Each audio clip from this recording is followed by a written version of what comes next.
I didn't shout. I didn't cry. I just stood there holding groceries I'd paid for again while my mother called me ungrateful. Her name is Priya Sharma. She has this way of speaking that cuts through you even when she's calm. But that day, she wasn't calm. "You're ungrateful," she said, her voice rising over the hum of the refrigerator. "Get out and don't bother coming back." My father, Arjun Sharma, stood behind her, leaning against the counter. He didn't say a word, didn't look at me, just kept rubbing the bridge of his nose like the conversation was giving him a headache. And Rowan, my younger brother by 3 years, didn't even glance up from the couch. Still in sweatpants at 3 o'clock p.m., phone in hand, acting like none of this had anything to do with him. It was a Sunday. I'd come straight from work. The grocery bag was heavy with staples, bread, eggs, milk, things they always forgot to buy. I brought them every week, quietly, like a routine no one noticed but everyone expected. I looked around the living room one last time. The same carpet I'd vacuumed since I was a teenager. The same dent on the wall from when Rowan broke the frame and blamed the wind. And I remember thinking, is this what it takes to finally not be needed anymore? So I left. No one stopped me. Not even my father. Not even the boy I once called my little brother. I moved out at 17. Not because I hated home, not then, but because I knew I wouldn't survive if I stayed. My parents loved to say they raised me right. But what they really meant was that I raised myself quietly. So they didn't have to. We weren't poor. Not exactly. But there was always this edge to everything. Bills came late. Groceries ran thin near the end of the month. The electricity flickered sometimes, not because of a storm, but because no one had paid the bill yet. I got my first job at a diner on Route 18 the summer after 10th grade. Hostess at first. Busser when they were short. Then server, even when I wasn't old enough to legally carry a bottle of beer. No one asked. No one cared. My mom didn't drive me. My dad didn't pick me up late at night. But they sure did sigh loudly when I kept my tips in a jar labeled college. By senior year, I was doing homework at 2 a.m. between double shifts. I still graduated with honors. Still got a full scholarship to state. No one from my family came to orientation or move-in day. I rented a U-Haul and drove myself. That was the pattern. I handled things. They let me. Rowan was different. Always had been. He was the baby. Their word, not mine. He had asthma as a kid, mild but exaggerated. Every scraped knee was a crisis. Every failed test was the school's fault or the teacher's bias or some mystery learning disorder. That never quite materialized. He dropped out of community college twice, quit for jobs in a single year, moved back home at 24 to regroup and just stayed. And somehow, through all of that, they never stopped calling him special. They told friends he was just figuring things out, that some people take longer. No one ever asked what I was figuring out. I was too busy paying bills no one else seemed to notice. The first time my mom mentioned the mortgage, she didn't say the word help. She said, "Mira, your dad and I are just stretched thin right now, just a little short this month." That was 2 years ago. At first, I transferred a few hundred, groceries, gas, some utilities. Then it was the water bill, then the electric, then the mortgage. The numbers got bigger. Their thanks got smaller. I don't even remember when I started paying the full thing. There was never a conversation. Just silence on their end and a calendar reminder on mine. Rowan once joked that I had become the family's safety net. I laughed. But the sound caught in my throat because deep down, I knew I wasn't a daughter anymore. I was a direct deposit. And still, when I walked through that door with groceries last Sunday, they looked at me like I was selfish, like I was taking something from them, not giving. It's a strange thing, isn't it? How you can give so much for so long that people forget it ever came from you at all. My new apartment wasn't anything special. 1 bedroom, thin walls. A creaky heater that sounded like it had opinions, but it was mine. I painted the kitchen cabinets soft blue. Put a potted plant in the window that I remembered to water most days. There was no yelling. No passive-aggressive sighs, no unpaid bills slipping under my door like threats, just quiet. For the first time in years, I could breathe. Not the shallow kind of breathing you do when you're waiting for someone to need something. The real kind, the full, heavy-lunged, nothing hangs over me kind. I slept. I cooked for one. I watched bad TV and left dishes in the sink on purpose. And you know what? No one said a word. No calls. No voicemails. Not even a text from Rowan, which was its own kind of relief. My phone was silent, and that silence felt like freedom. I wasn't waiting for praise, but I thought maybe someone would ask if I was okay. They didn't. And then 3 months later, on a Tuesday I barely remember, my phone buzzed. It was a message from my father. Just one line. "Why haven't you sent the mortgage this month?" I stared at the screen for a long time, not angry. Not surprised, just hollow, like someone had knocked on a door I'd locked for a reason. And all I could think was, of course, it was never about me. It was always about the house. I didn't respond right away. Instead, I put the phone face down on the table, poured myself a cup of coffee, and sat in silence. No music, no TV. Just that one message vibrating in the background like a mosquito I refused to swat. An hour passed, then another. When I finally picked it up again, there were 5 new messages. 3 from my mom, 1 from Rowan, another from Dad. "Mira, the bank called.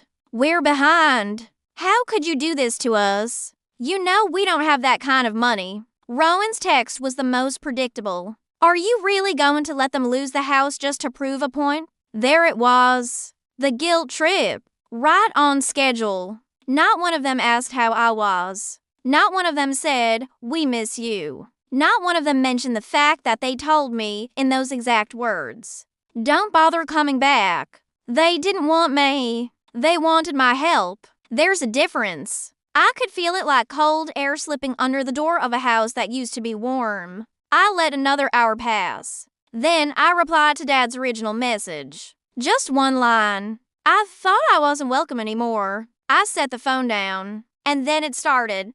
A flood. Buzz, buzz, buzz, calls, texts, voicemails, like a dam breaking. Suddenly, my absence was unacceptable. Suddenly, I mattered again.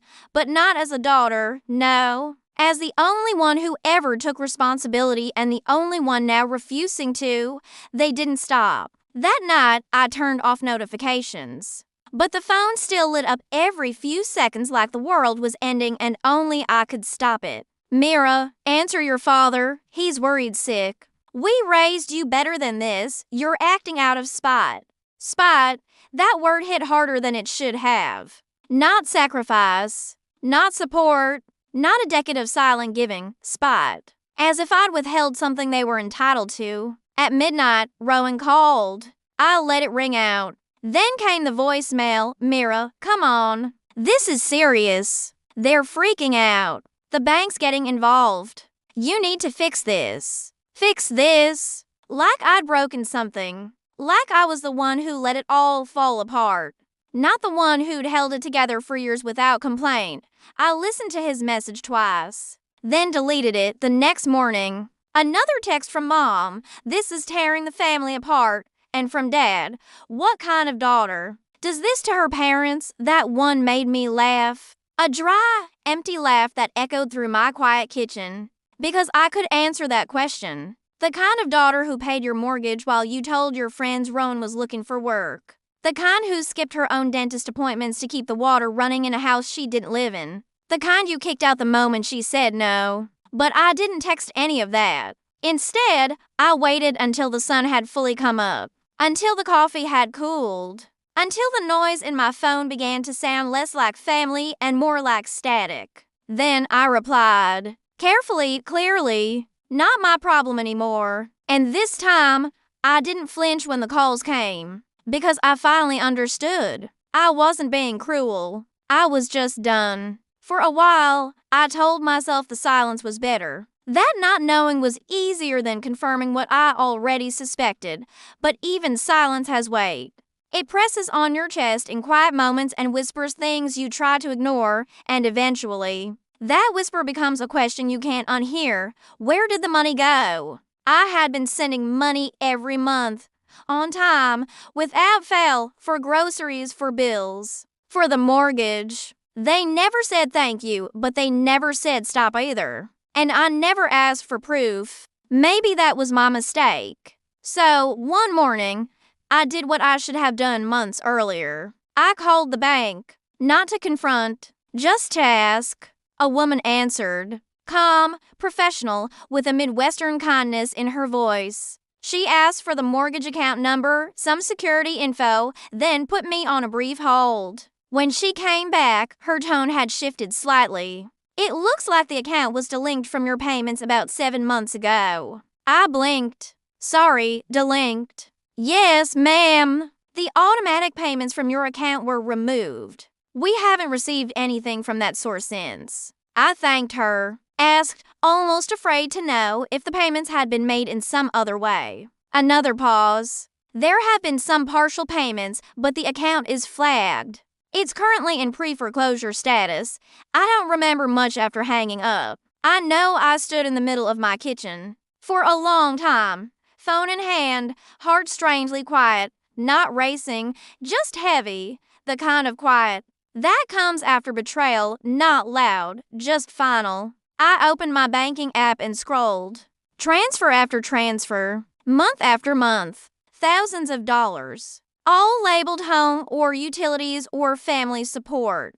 But if the mortgage hadn't been paid, what had they done with it? Where had it gone? I thought back to the new recliner in the living room, the smart TV that showed up on sale, the groceries that suddenly seemed better stocked when I visited. I hadn't asked, I hadn't questioned, I had just given, and they had taken. I don't think it was malice, not at first, but at some point, they stopped seeing it as help and started seeing it as something they deserved. I didn't call them because I was angry. I called them because I was done guessing. And when you've given people years of silence, what you get in return isn't always truth, but it's often clarity. I started with Rowan. He picked up fast, like he'd been sitting there waiting for me to cave. His voice came rushed, already defensive, already emotional. He said Mom had barely slept, that Dad had gone quiet, that the bank had called again. He made it sound like I'd lit a match and walked away from the family home without a backward glance. But none of his words landed, not really. Because somewhere under all that panic was a tone I knew well, guilt dressed up as urgency. I waited, not let him talk. Then I asked evenly, what happened to the money I sent every month? It went quiet on his end. Not technical silence. Emotional silence. The kind where someone scrambles for a version of the truth that doesn't make them look worse than they already feel. He said they'd used it for groceries, repairs, things that came up. He said it like I was being unreasonable for asking. But I'd lived there. I knew the size of that mortgage. And I knew what 7 months of unpaid bills looked like. So I asked again. Not louder, but sharper. You knew they weren't paying the mortgage, didn't you? He didn't answer directly. He didn't have to, because if he'd truly been in the dark, he would have been shocked, not upset, defensive in a different way. But instead, he sighed. That same tired, empty sigh he used when he got caught skipping class or lying about job interviews. A sigh that said, yeah, and I hoped you'd never ask. I thanked him, not out of kindness, but out of finality. Then I hung up. Later that night, my phone rang again. It was Mom. I let it go to voicemail. Then it rang again. I picked up. Her voice was tight. The kind of forced calm she used when she knew she was in the wrong but would never say it out loud. She said I had embarrassed them by calling the bank. Said I was making things worse. Said families don't handle things like this. And for the first time in a long time, I let her speak. Because I wanted to hear exactly how far she'd go to avoid saying, we lied to you. Eventually, Dad took the phone. His voice was lower, almost soft. He didn't ask how I was. He didn't ask why I was upset. He just asked if I would help them catch up. Just this once. Just until we figure something out. And in that moment, I understood something very clearly. They weren't sorry. They were scared. And scared people don't apologize. They negotiate. So I told him, without pause, sell the house. There was a beat of silence. Then to voices layered in disbelief, you don't mean that. This is still your home. But it wasn't, and maybe it never had been. The next morning, I woke to a wall of notifications, texts, voicemails, missed calls, some desperate, some angry, a few pretending to be calm. I didn't open any of them. I already knew what they would say. That I was cruel. That I was heartless. That I'd turned my back on family. But I hadn't. They turned their backs the moment I was no longer useful. I made a fresh cup of coffee, sat at my kitchen table, watched the steam curl upward while the phone buzzed across the counter like it was shaking with guilt I refused to carry. Then I opened our old group thread, the one we used to plan birthdays, reminders, grocery lists I always ended up paying for. I didn't say anything.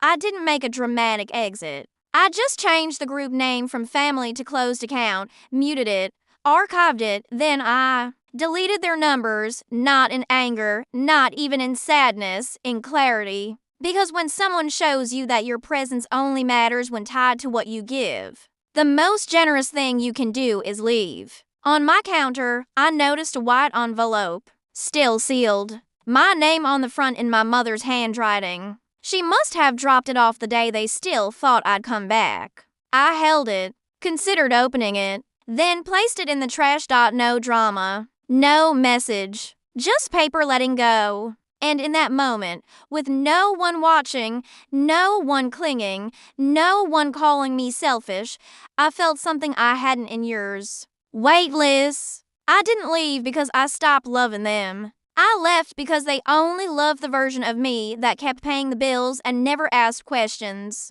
And when that version stopped showing up, so did their idea of family. Some people hear that and think it's cold.